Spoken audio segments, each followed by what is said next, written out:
মোৰ বুকুখন দূৰ দূৰকৈ কঁপি আছে। এজন পণ্ডিত মানুহ অসমীয়া জাতীয় জীৱনৰ হাড়ে হিমুজুৱে লাগি থকা আৰু আমাৰ সত্ৰীয়া নৃত্যক ভূপেন হাজৰিকাৰ জৰিয়তে ৰাষ্ট্ৰীয় স্বীকৃতি প্ৰদান কৰা প্ৰদীপজ্যোতি মহন্ত ছাৰ, মই বৰ অশান্তি পাইছোঁ যে ছাৰ মানুহৰ মাজত বহি আছে। আমি এক ক্ষুদ্ৰ পতংগ মাত্ৰ, জীৱনৰ অলিয়ে গলিয়ে ঘূৰি ফুৰা নামমাত্ৰ পতংগ, আৰু সেই পতংগই যেতিয়া যে বৃহৎ বৃক্ষৰ তলত বহি থাকিব, সেই বৃক্ষৰ চন্দ্ৰতাপখন আমাৰ জাতীয় জীৱনৰ চন্দ্ৰতাপ হৈ থাকে। আৰু তেনে মানুহ যেতিয়া মঞ্চৰ তলত বহি থাকে, দৰাচলতে কষ্ট পাওঁ। মোৰ মনত আছে 2000 চনৰ হোটেল ব্ৰহ্মপুত্ৰত সাহিত্য একাডেমীৰ সংগীত নাটক একাডেমীৰ সভাখনৰ কথা। মই আৰক্ষী বিষয়া হিচাপে বাহিৰত আছিলোঁ। কি পৰ্যায়ত কেনেকৈ গৈ সত্ৰীয়া নৃত্যক কিমানখিনি সংঘাত আৰু সংঘৰ্ষৰ মাজেৰে আমাৰ মূৰৰ মুকুট কৰিছিলে, গৰিমা আৰু প্ৰতিমা কৰিছিলে। ইয়াৰ সিংহভাগ প্ৰদীপজ্যোতি মহন্ত ছাৰ, আমাৰ ভূপেন হাজৰিকাদেৱ আৰু আমাৰ দাস ছাৰ, এইসকলে কৰা কষ্ট বিনিময়তে ভাৰতবৰ্ষৰ আকাশে বতাহে আমাৰ নৃত্যই, সত্ৰীয়া নৃত্যই, এইকেইদিন মই সত্ৰীয়া নৃত্যৰ বিষয়ে খুব পঢ়ি আছিলোঁ। আৰু পঢ়ি থাকোঁতে বিষ্ণুপ্ৰসাদ ৰাভাৰ এটা সাংঘাতিক ধৰণৰ প্ৰবন্ধৰ মাজত মই পালোঁ যে সত্ৰীয়া নৃত্যৰ মাতৃ অংকীয়া ভাওনা,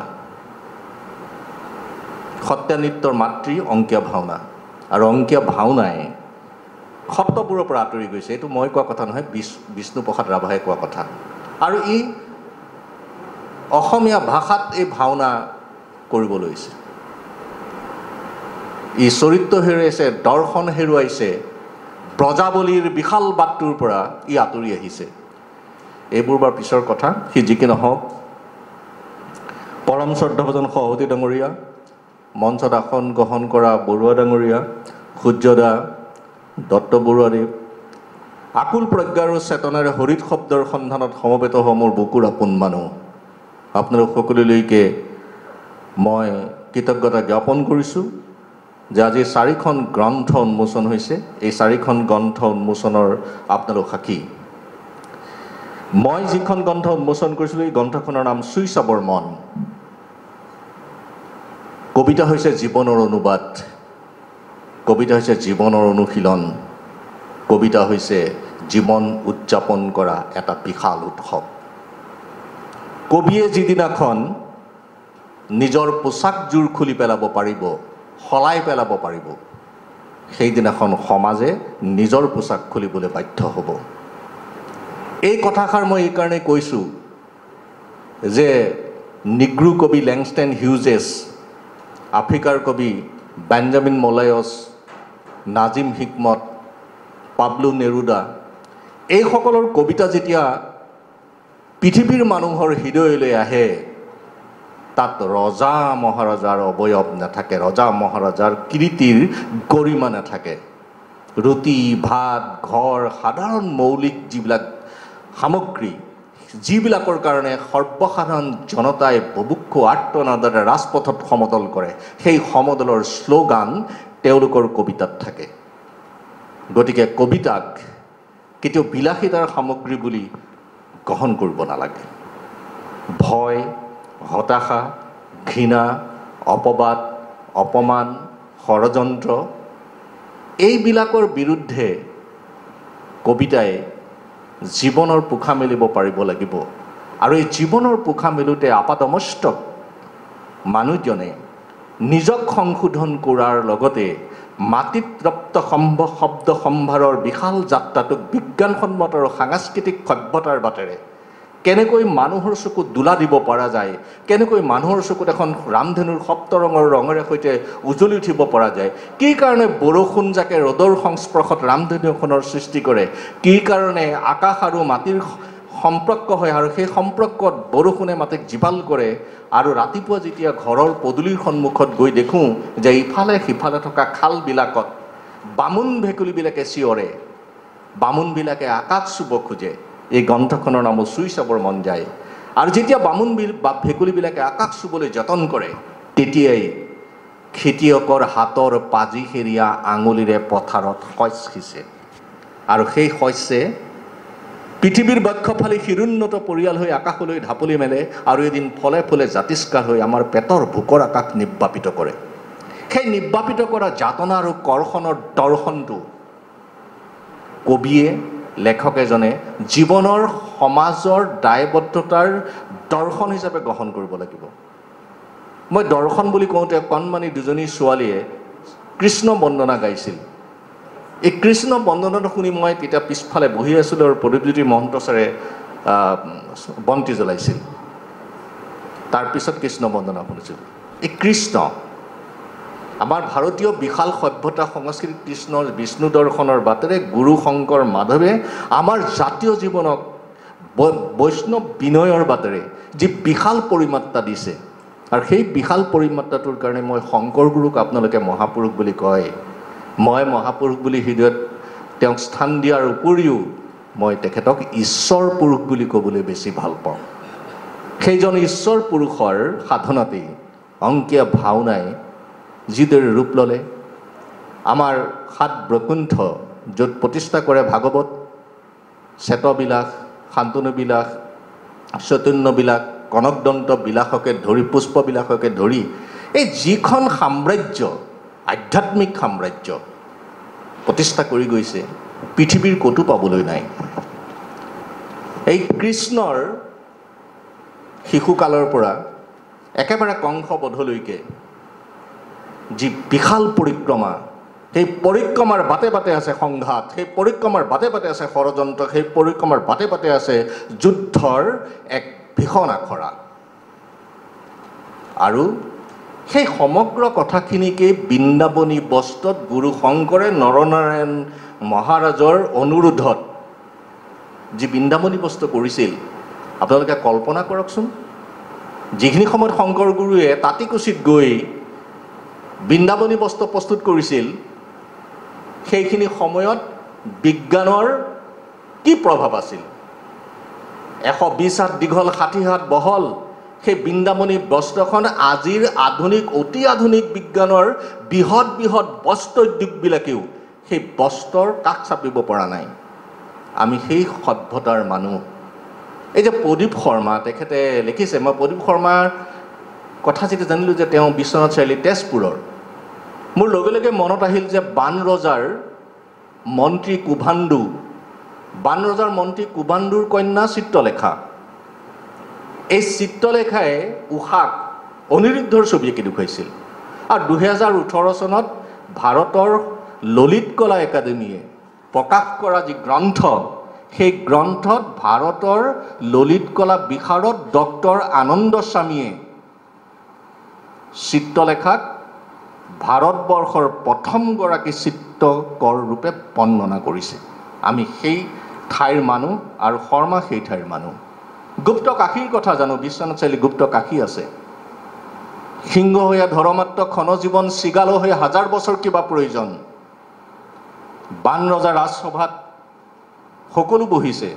বান ৰজাই সকলোকে কৈছে, মন্ত্ৰী বিষয়াসকলক, যে স্বয়ং শ্ৰীকৃষ্ণ ভগৱান তেওঁ আহিছে মোৰ কন্যাক নিবৰ কাৰণে, তেওঁৰ নাতিনীয়েকলৈ, আপোনালোকে কি কৰে?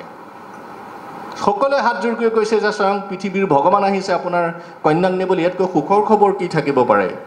মহাৰাজ আপুনি দি দিয়ক। তেতিয়া বান ৰজাই থিয় হৈ পেলাই কৈছিল যে সিংহ হৈয়া ধৰ্মাত্ম ক্ষণজীৱন, চিগাল হৈয়া 1000 বছৰ কিবা প্ৰয়োজন।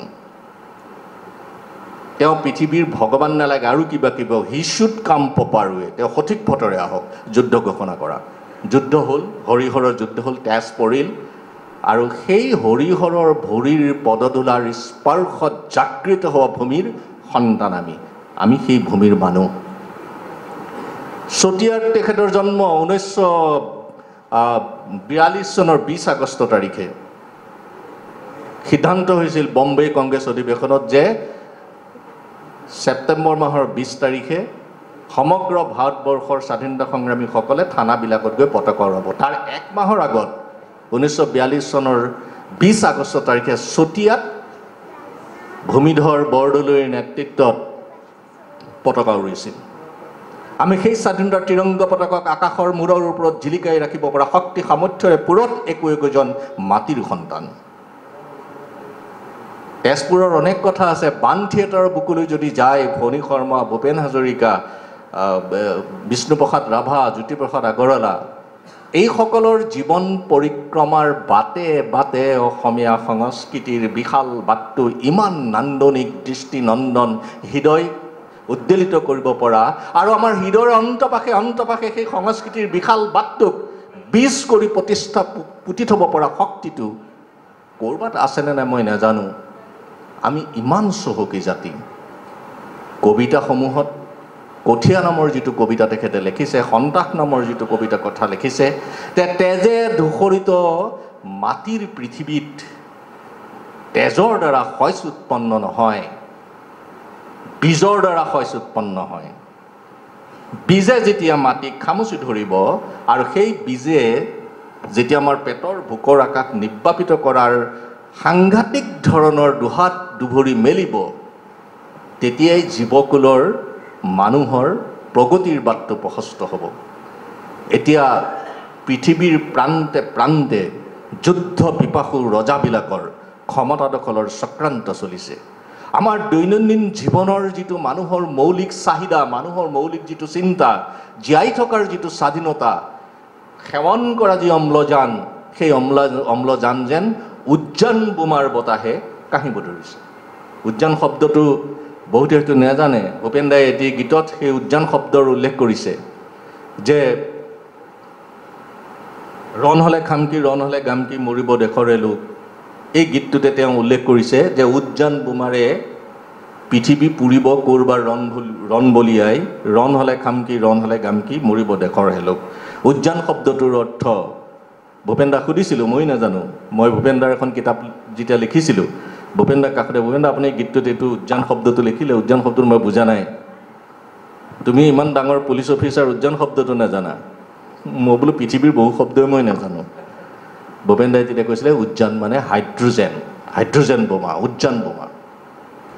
গতিকে পৃথিৱীৰ চৌপাশত আপুনি পূব, পশ্চিম, উত্তৰ, দক্ষিণ যলৈকে চকু দিয়ে, ততেই বাৰুদ সব্যস্ত ধাতৱ হুঁচিয়াৰীৰ হিটলাৰী ঔৰংগজেবসকলৰ যুদ্ধ জয়ৰ বীজৰ বাটটো তেওঁলোকে তেজত তিতি ত্বৰান্বিত কৰি ৰাখিছে। আৰু তেজত তিতি ত্বৰান্বিত কৰি থকা সেই বাটটোক সৰ্বসাধাৰণ দুখীয়া দৰিদ্ৰ মানুহে, মাটিক জীৱনৰ মৰ্যাদা কৰা মানুহে তেওঁলোকৰ হেৰুৱাই পেলাবলগীয়া হৈছে সেই তেজত তিতা দিনবিলাকত। মই ভাবোঁ যে মাটি বাদ দি, মাটি সভ্যতাক নিচিনি কোনেও লেখা মেলা কৰিব নোৱাৰে। আৰু যদি সেয়া লিখে তেন্তে কছমেটিক জগতৰ বাসিন্দাক প্ৰভাৱিত কৰিব পৰা সেই লেখা হ'ব। মই কেইটামান কবিতা মই পঢ়োঁ। যিদিনাখন মোক কিতাপখন দিছিল তাৰ পিছদিনাখন মই দিল্লীলৈ গ'লোঁ চৰকাৰী কামত, 3 দিনমান দিল্লীত থাকিলোঁ।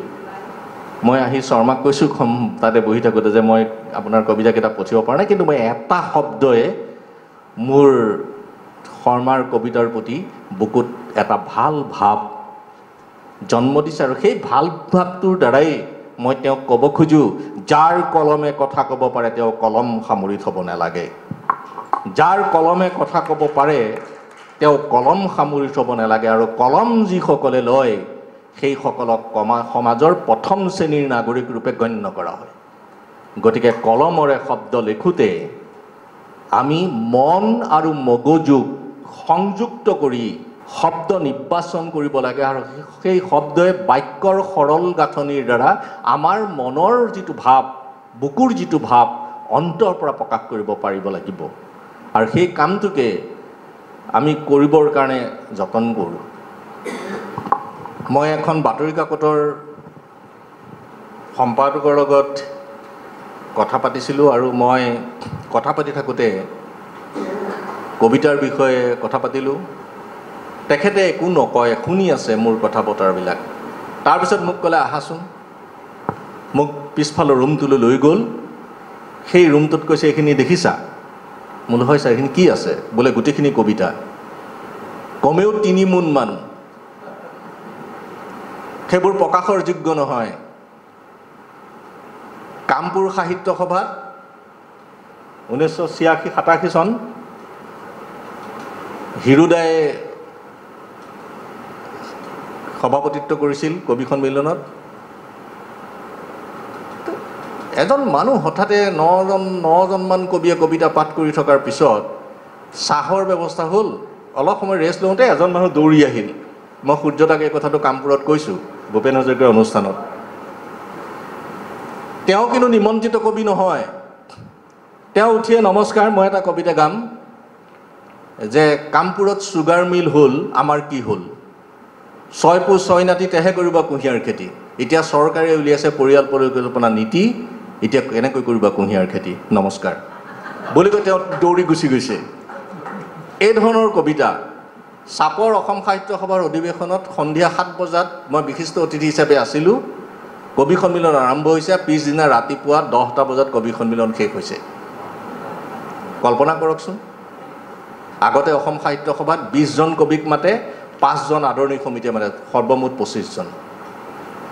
এতিয়া কবিতা লেখাটো কোনোবাই যদি ভাবিছে একেবাৰে সহজ, তেওঁ মূৰ্খৰ পৃথিৱী এখনত বাস কৰিছে। যিবিষয়ে পৰিশীলিত আৰু মননশীল মানুহ, যি হৃদয়েৰে ছপা হোৱা আখৰবোৰ পঢ়ে, তেওঁলোকৰ চকুত দুটা পৰ্যটকৰ চকু থাকে। তেওঁলোকৰ বুকুত এজন পৰ্যটক থমথমকৈ বহি থাকে। পৰ্যটকে যি দেখে সেইটো সাধাৰণ মানুহে নেদেখে। যি গৱেষণা কৰে সেই গৱেষণাৰে যি দেখে সাধাৰণ মানুহে সেইটো নেদেখে। গতিকে কবিতাক বিলাসিতাৰ সামগ্ৰী বুলি কেতিয়াও গ্ৰহণ কৰিব নাপায়। এই কাৰণেই যে পৃথিৱীৰ প্ৰথম সৃষ্টি কবিতা, আৰু কবিতাই সাহিত্যৰ আটাইতকৈ সম্ভ্ৰান্তশালী সম্পদ। All great পয়েমছ has a serious documentary value. সকলো কবিতা ডকুমেণ্টেশ্যন নহ'ব পাৰে, কিন্তু যি মহান কবিতা, সেই কবিতাবিলাকৰ বুকুত থকা যিটো হৃদয়ৰ ধিপ ধিপ স্পন্দন, ধিপ ধিপ শব্দ, তাৰ দিহিঙে দেপাঙে লৈ যাব পৰা মানুহৰ আশা আকাংক্ষাৰ বাটটো প্ৰকষ্ট কৰি তোলে। মই এটা নক'বলগীয়া কথা কৈ দিওঁ। আমি বহুতে সংগ্ৰাম কৰোঁ। সংগ্ৰামত শ্লোগান হয়, শোভাযাত্ৰা হয়। সেই শ্লোগান শোভাযাত্ৰা যাৰ বাবে দিয়া হয় আৰু যোনে শোভাযাত্ৰাটো কৰে, সেইসকল গৈ কোনোবা শীতাপ নিয়ন্ত্ৰিত গগনচুম্বী অট্টালিকাৰ মাজত তেওঁলোকে আত্মগোপন কৰে। আৰু যাৰ বাবে ইনকলাব জিন্দাবাদ কোৱা হয়, সেই ইনকলাব জিন্দাবাদ যাৰ বাবে কোৱা হয়, তেওঁলোক ৰাজপথৰ ফুটপাথত পৰি থাকে। কোনোদিনেই সেই শীতাপ নিয়ন্ত্ৰিত গগনচুম্বী অট্টালিকাত বসবাস কৰা মানুহৰ লগত ফুটপাথত বসবাস কৰা মানুহৰ জীৱনৰ আৰ্তনাদটো কেতিয়াও সংযোগ নহয়। আৰু যিদিনাখনলৈকে যে এই ফুটপাথত পৰি থকা মানুহৰ বুভুক্ষু আৰ্তনাদৰ চিঞৰবোৰ শীতাপ গগনচুম্বী অট্টালিকাত বসবাস কৰা মানুহে নুশুনিব, মই সেইকাৰণে প্ৰথমতে কৈছোঁ প্ৰদীপ শৰ্মাক যে কবিয়ে যেতিয়া নিজৰ পোচাকযোৰ খুলিব পাৰিব, অন্তৰ্দৃষ্টিৰে নিজক চাব পাৰিব, সেইদিনা সমাজে নিজৰ পোচাক খুলিবলৈ সলাবলৈ বাধ্য হ'ব। মই ইয়াত প্ৰদীপ শৰ্মাই আমাৰ বৰুৱাদেৱে কৈ যোৱাৰ দৰে, মহন্তদেৱে কৈ যোৱাৰ দৰে থলুৱা শব্দ প্ৰয়োগ হৈছে। ইয়াতো বহুত থলুৱা শব্দ আছে। তুম বোলা বস্তুটো আজিকালি আমাৰ ল'ৰা ছোৱালীয়ে নাজানে। মই আপোনালোকক এটা ভাষা প্ৰেমৰ কথা কওঁ। মোক কিয় অসমীয়া ভাষাটো ইমান টানি থাকে? এই মুহূৰ্তত যদি মোক কোনোবাই কয় যে আপুনি শিখ ধৰ্মটো বাদ দিয়ক আৰু মুছলমান ধৰ্মটো গ্ৰহণ কৰক, আৰু এইটো যদি বাধ্যতামূলক হয়, তেন্তে মুছলমানসকলে মছজিদলৈ কেনেকৈ যায়, নামাজ কেনেকৈ পঢ়ে, আজান কেনেকৈ দিয়ে, এই কথাবোৰ মই এমাহমানৰ ভিতৰতে শিকি ল'ম আৰু বুকুত দুৰু দুৰু আৰ্তনাদ এটাৰে সৈতে মই মছজিদলৈ ধাবিত হ'ম। এইখিনিলৈকে ঠিকেই আছে। কিন্তু মোক যদি কোনোবাই কয় যে আপুনি অসমীয়া ভাষাটো বাদ দিয়ক আৰু পাঞ্জাবী গুৰুমুখী ভাষাটো শিকক, সেইটো হ'ব মোৰ বাবে মৃত্যুৰ সমতুল্য। কাৰণ মই যেতিয়া সৰু আছিলোঁ তেতিয়া মোৰ দেউতাই কলপাত কাটি দিছিল আৰু কাঠ পেঞ্চিলেৰে সৈতে কলপাতৰ পিঠি ছাইডত মই শুৱলাকৈ অ আ ক খ লিখিছিলোঁ আৰু সেইবোৰ ছালত থৈ দিছিলোঁ। ৰাতি বাৰাণ্ডাৰ ছালত নিয়ৰ পৰি সেইবোৰ পৰিষ্কাৰ হৈছিল আৰু ৰাতিপুৱা সেইবোৰ শিক্ষকৰ ওচৰলৈ লৈ গৈছিলোঁ। এই যে মোক বাইদেৱে পঢ়াইছিল ক খ গ ঘ ঙ, গৈ পেলাই বাইদেৱে মোৰ বাইদেউ সেইগৰাকী বাইদেউ বৰ বেছি পঢ়িব নোৱাৰিলে তেওঁ হাৰিয়া নদীত বনভোজ খাবলৈ গৈ পানীত পৰি তেওঁ মৃত্যুবৰণ কৰিলে বাইদেৱে মোক ম শব্দটো গৈ পেলাই মৰ ব্যাখ্যা কৰিছিল ম মানে মানুহ ম মানে মহান এই মানুহ কি মানুহৰ সংজ্ঞা কি এইবোৰ কথা মোক বাইদেৱে শিকাইছিল আৰু সেই যে ছালত লিখি থোৱা আখৰকেইটাই মোৰ বুকুত খোপনি পুতিল ম আখৰটোৱে মোক মানুহ আৰু মহান শব্দটোৰ কথা শিকালে এই গোটেই কথাবিলাকৰ কাৰণে বাইদেউৰ ওচৰত কৃতজ্ঞ আৰু ভাষাটোক আজি মই প্ৰদীপজ্যোতি মহন্ত ছাৰ আছে কাৰণে এইখিনিতে আৰু এটা কথা কৈ থওঁ যে মই যেতিয়া স্নাতকত নামভৰ্তি কৰিছিলোঁ মোৰ বিষয়বস্তু আছিলে মেজৰ আছিলে পলিটিকেল ছায়েন্সত ৰাজনীতি বিজ্ঞানত এমাহমান শ্ৰেণী কৰাৰ পিছত ক্লাছ কৰাৰ পিছত এদিন যেতিয়া মই নগাঁও মহাবিদ্যালয়ৰ বাৰান্দাৰে আহি আছোঁ মোৰ বিপৰীত দিশৰ পৰা এজন ধুতি পাঞ্জাবী পিন্ধা মানুহ আহি আছে আৰু মোৰ সন্মুখত মানুহজনে তলমূৰ কৰি আহিছিল আৰু আমাক দেখি ৰৈ গ'ল মোক সুধিলে তোমাৰ নাম কি মই নামটো ক'লোঁ কিহত পঢ়িছা মই ডিগ্ৰীত পঢ়া কথা ক'লোঁ যে গণতন্ত্ৰ কাকত আৰু অগ্ৰদ্য তিনিদিনীয়া অগ্ৰদ্য লেখা মানুহটো তুমিয়ে নেকি বোলো হয় ছাৰ কিহত মেজৰ লৈছা মই বোলো ছাৰ ৰাজনীতি বিজ্ঞানত এই মানুহজনে মোক হাতখনত থাপ মাৰি ধৰিলে আৰু চিধা লৈ গ'ল পলিটিকেল ছায়েন্সৰ HODৰ কাষলৈ আৰু ফাৰুকী ছাৰক গৈ পেলাই ক'লে ফাৰুকী ইয়াৰ নামটো কাটি দে তই মই কৈ মাতে মানুহজনে তাৰপিছত মোক হাত এৰি দিয়া নাই আনি পেলাই চিধা গিৰিকান্ত গোস্বামী অসমীয়া বিভাগৰ মুৰব্বী অধ্যাপক তাক ক'লে গিৰিকান্ত ইয়াক অসমীয়াত মেজৰত নাম লিখা মই খুব কান্দিছোঁ মই প্ৰায় ছমাহমানলৈকে নিজে সুস্থিৰ হ'ব পৰা নাই ছমাহৰ পিছত মন বহিল আৰু যেতিয়া নিজক বুজি পালোঁ অসমীয়া ভাষাটোৰ প্ৰতি মোৰ শ্ৰদ্ধা বাঢ়িল তেতিয়া মই অনুভৱ কৰিছোঁ সেই মানুহজনে মোক কিমান উপকাৰ কৰি থৈ গ'ল সেই মানুহজনেই আছিল সাহিত্যাচাৰ্য মহিম বৰা গতিকে যি জাতিৰ ভাষা হেৰাই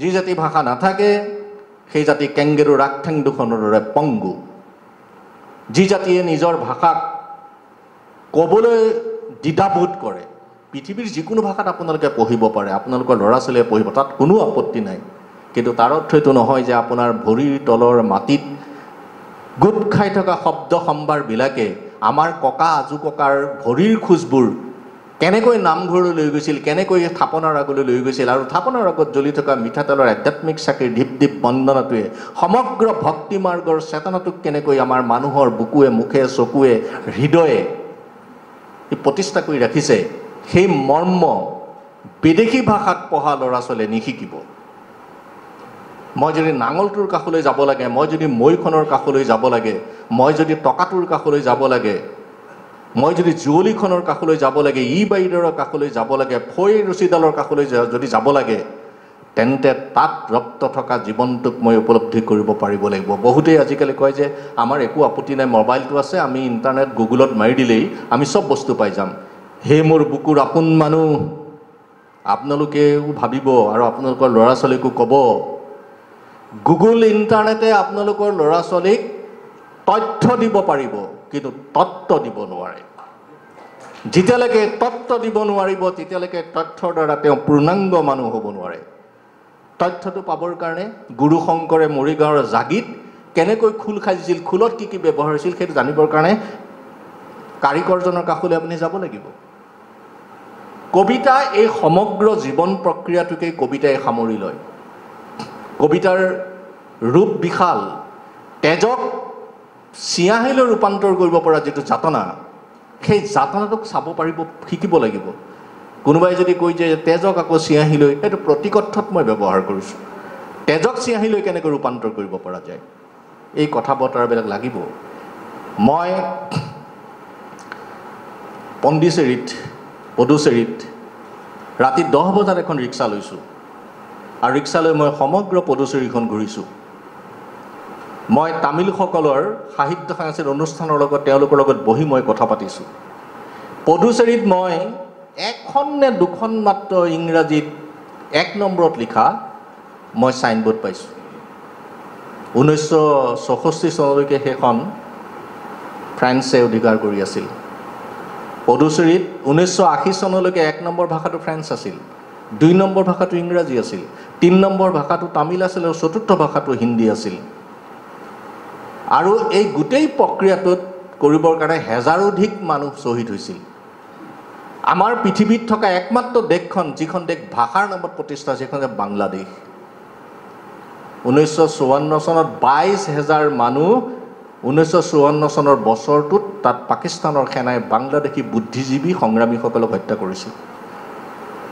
ভাষা আৰু ধৰ্ম সম্পূৰ্ণ দুটা বস্তু ভাষা এটা কথা মনত ৰাখিব আপোনালোকে যে ভাষাই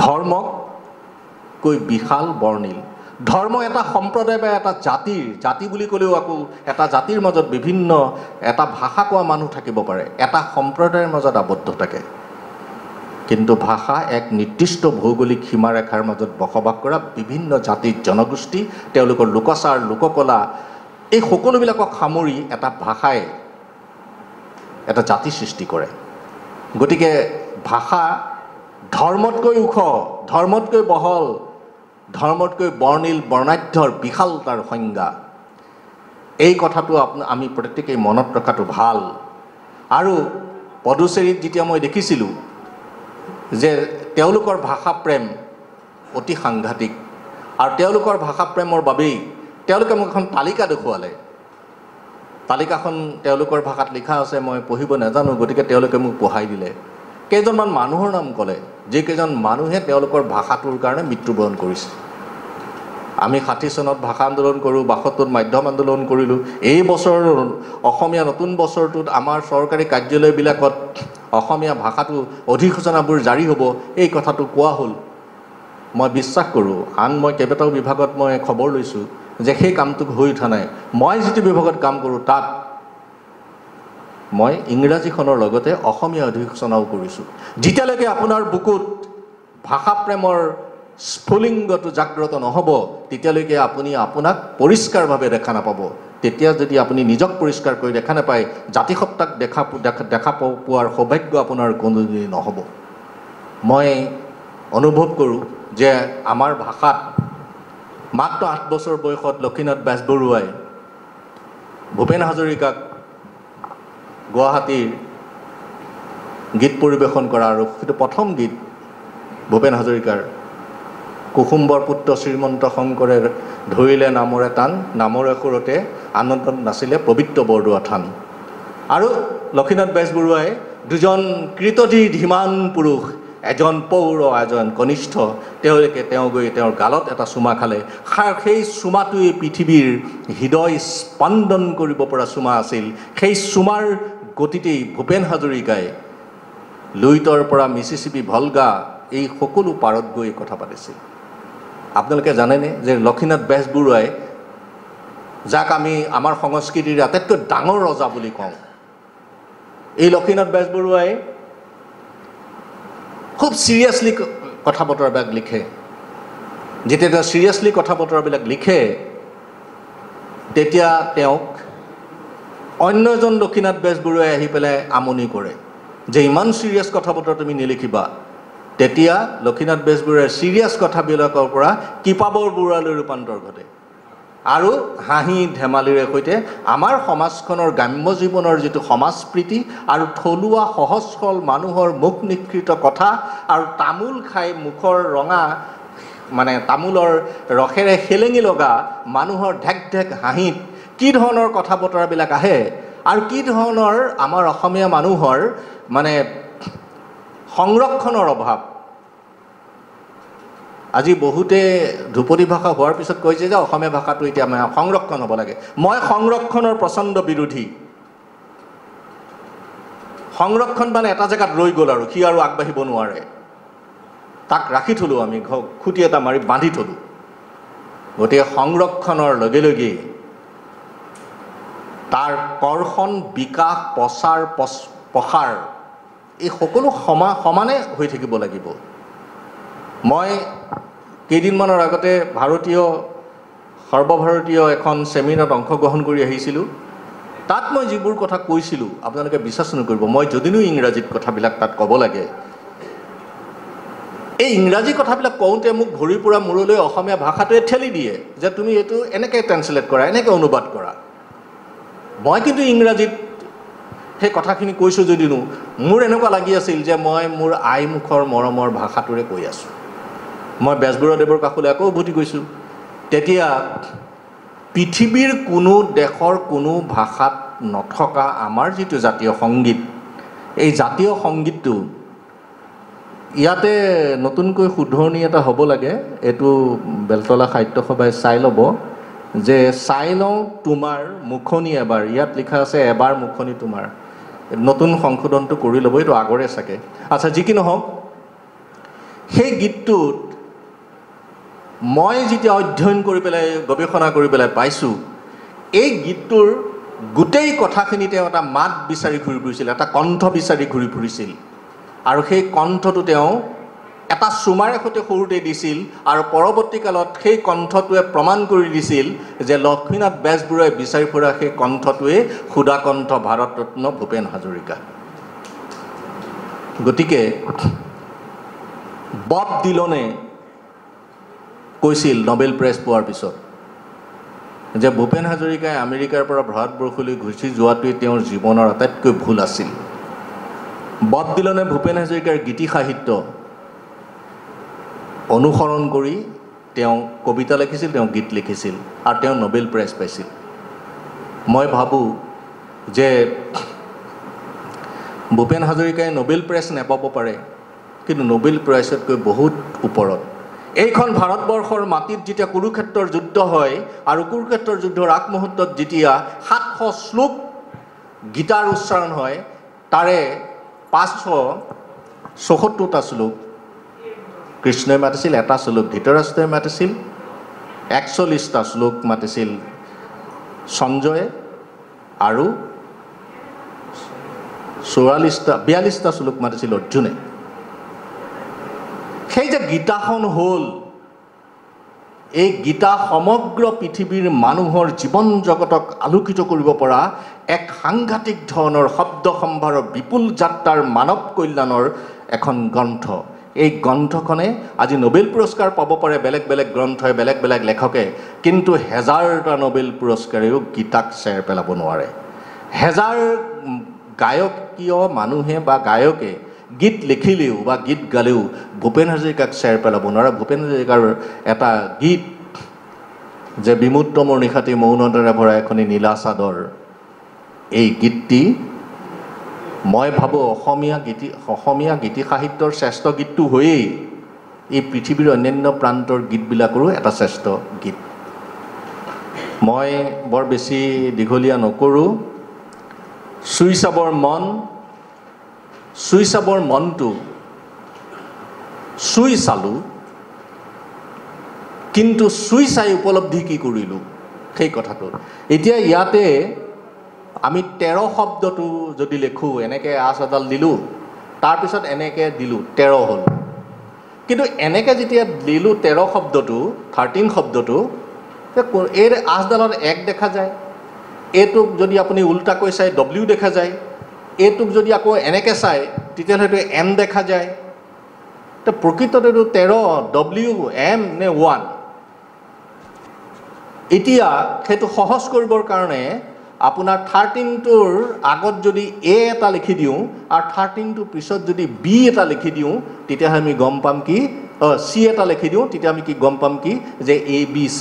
অৰ্থাৎ সঠিক মানুহৰ কাষত সঠিক মানুহ উপস্থিত নাথাকিলে, সঠিক শব্দ সঠিকভাৱে প্ৰয়োগ নকৰিলে মাটিৰ গুঞ্জনটো উপলব্ধি কৰিব নোৱাৰিব। মাটিৰ গুঞ্জন যেতিয়ালৈকে উপলব্ধি কৰিব নোৱাৰিব, ভাৰতবৰ্ষৰ সনাতন প্ৰমূল্যত প্ৰকাশি থকা মহাকাব্যৰ কথক কলা আপোনালোকে উপলব্ধি কৰিব নোৱাৰিব। যে বনবাসত ৰাম গ'ল, সীতা গ'ল, একদম সোণৰ হৰিণ দেখি সীতা পাগল হৈ গ'ল, কাষত ভগৱান ৰাম আছে, তাই বিশ্বাস কৰা নাই, ক'লে যে মোক তুমি সোণৰ হৰিণ আনি দিয়া। আৰু সেইগৰাকী সীতাকে যেতিয়া লংকালৈ গৈ সোণৰ লংকাত ৰাখি দিলে ৰাৱণে, তেতিয়া কিন্তু সেই সোণ বিসৰ্জন দি সেইগৰাকী সীতাই কৈছে যে ৰাম ৰাম ৰাম, মোক ৰামক লাগে।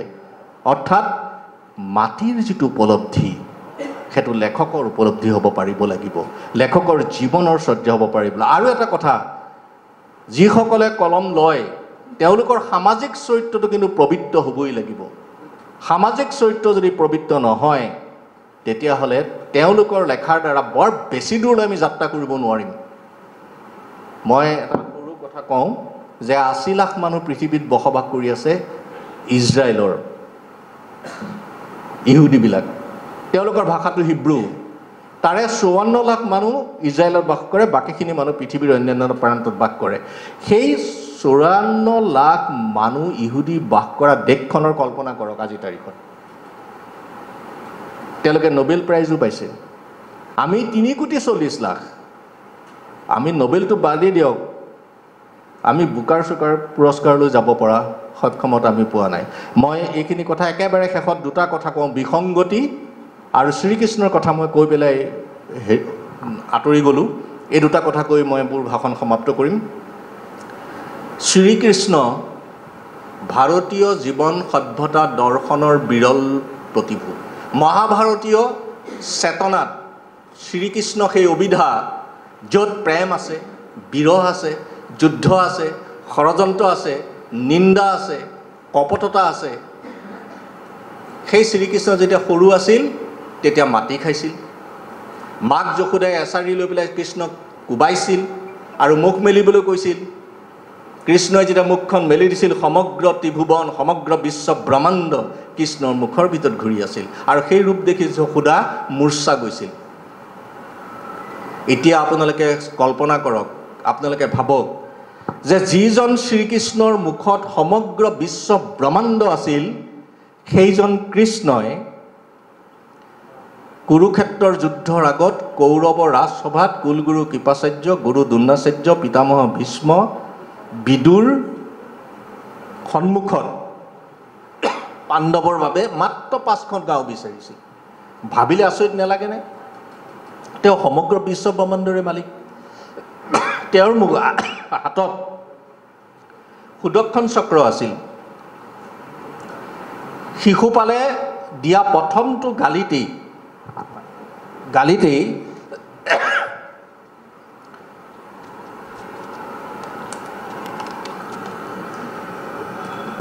গালিতেই শ্ৰীকৃষ্ণই শিশুপালৰ ডিঙিটো শৰীৰৰ পৰা বিচ্ছিন্ন কৰি দিব পৰা ক্ষমতা আছিল তাৰ পিছতে তেওঁ 99টা গালি সহ্য কৰিছিল দ্বাৰকাৰ সম্ৰাট হোৱাৰ পিছতো ডাল দৰিদ্ৰ সুধামাক সমগ্ৰ জীৱন তেওঁ বুকুত বান্ধি ৰাখিছিল শ্ৰীকৃষ্ণ যুগ শ্ৰীকৃষ্ণ যোগী শ্ৰীকৃষ্ণ সত্য শ্ৰীকৃষ্ণ সনাতনী শ্ৰীকৃষ্ণ পোহৰ শ্ৰীকৃষ্ণ কাল অমাৱস্যা ৰাতিক ধবল পূৰ্ণিমাৰ পোহৰলৈ ৰূপান্তৰ কৰি যমুনাৰ পাৰে পাৰে কদমৰ তলত শত শত গোপীক ঐশ্বৰিক প্ৰেমৰ বাৰ্তা বিলোৱা এটা শক্তি যাৰ হাতত সুদৰ্শন চক্ৰ আছিল কালিয়ানাগৰ ওপৰত উঠি বাঁহী বজাই নৃত্য কৰিব পৰা ক্ষমতা থকা মানুহজন আছিল কৃষ্ণ গতিকে কৃষ্ণৰ এই অপাৰ মহিমা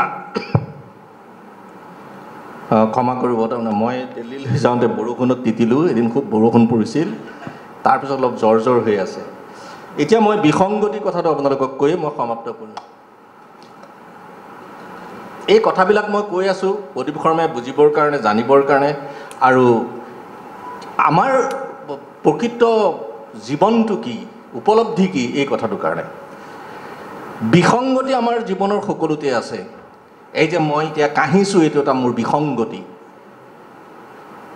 আপোনালোকে ইয়াতে বহি কোনোবাই মোৰ কথা শুনি আছে আৰু কোনোবা এজনে ভাবিছে ই চালা ইমান ধুনীয়াকৈ অসমীয়া কথা কৈছে কিন্তু তাৰ মুখত দাঢ়িখিনি আছে মূৰত এই কাপোৰখন কিয় আছে তেওঁ কিন্তু মোৰ কথাখিনি উপলব্ধি কৰিব পৰা নাই কাৰণ তেওঁৰ মনটো ক'ত কনচেন্ট্ৰেট হৈ আছে মোৰ মূৰৰ কাপোৰখনত আৰু দাঢ়িখিনিত তেওঁ অন্য কথা চিন্তা কৰিব পৰা নাই তা বিসংগতি আমাৰ আৰাধ্য দেৱতা শিৱক কিমান বিসংগতিৰে পৰিপূৰ্ণ চাওক তেওঁৰ মূৰত জটা আছে মূৰত গংগা ডিঙিত কালসৰ্প গাত চিতাভস্ম আৰু সেই চিতাভস্মৰ দ্বাৰা বাৰে বাৰে শিৱই ক'বলৈ যতন কৰিছে যে মানুহৰ জীৱনৰ শেষ লক্ষ্যস্থান মৰিশালী আৰু সেই মৰিশালীৰ পৰা ঘূৰি আহিবৰ কাৰণে মানুহৰ হাতত কোনো বিকল্প পথ নাই সেইকাৰণে চিতাভস্ম সানি ৰাখে কঁকালত নৰমুণ্ড ঘূৰি ফুৰে ঋষভ নামৰ গৰু এটাৰ ওপৰত আকৌ তেওঁৰ দুটা অসুৰ নন্দী আৰু ভিংগী তেওঁৰ লগৰী সাগৰ মন্থনত দেৱতা আৰু মানৱকুলক ৰক্ষা কৰিবৰ কাৰণে উৎপন্ন হোৱা বিষ আৰু অমৃত অন্য কোনো দেৱতাই গ্ৰহণ কৰিব নোৱাৰিলে বিষ কোনে গ্ৰহণ কৰিলে শিৱই আৰু সেইকাৰণে তেওঁৰ নীলকণ্ঠ অন্য কোনো দেৱতাই ধতুৰা ফুল গ্ৰহণ নকৰে তেওঁ কৰে অন্য কোনো দেৱতাই বেল গ্ৰহণ নকৰে তেওঁ গ্ৰহণ কৰে এই যে কৈলাশৰ অধিপতি হৈও তেওঁ মৰিশালীত থাকে ইমানবোৰ বিসংগতি এই ইমানবোৰ বিসংগতিক লৈ শিৱই সংগতিলৈ ৰূপান্তৰ কৰি যি তাণ্ডৱ নৃত্য কৰি সমগ্ৰ নৃত্য জগতত নাট্য জগতত সাংস্কৃতিক জগতত এক অপৰূপ ৰূপৰ মাধুৰী প্ৰকাশ কৰি থকা বিসংগতিবোৰ তেওঁ জীৱনৰ সংগতি আৰু সেই সংগতিবোৰক যোনে অনুধাৱন কৰিব পাৰে তেওঁই ভালকৈ কবিতা লিখিব পাৰিব তেওঁই ভালকৈ গল্প লিখিব পাৰিব মোৰ অলপ কাহটো বেছি হৈছে এইখিনি কথাৰে সৈতে মই কেতিয়াবা লগ পালে আকৌ কথা পাতিম ইমানখিনি কথাৰে সৈতে মই মোৰ বক্তব্য সামৰণি মাৰিছোঁ ধন্যবাদ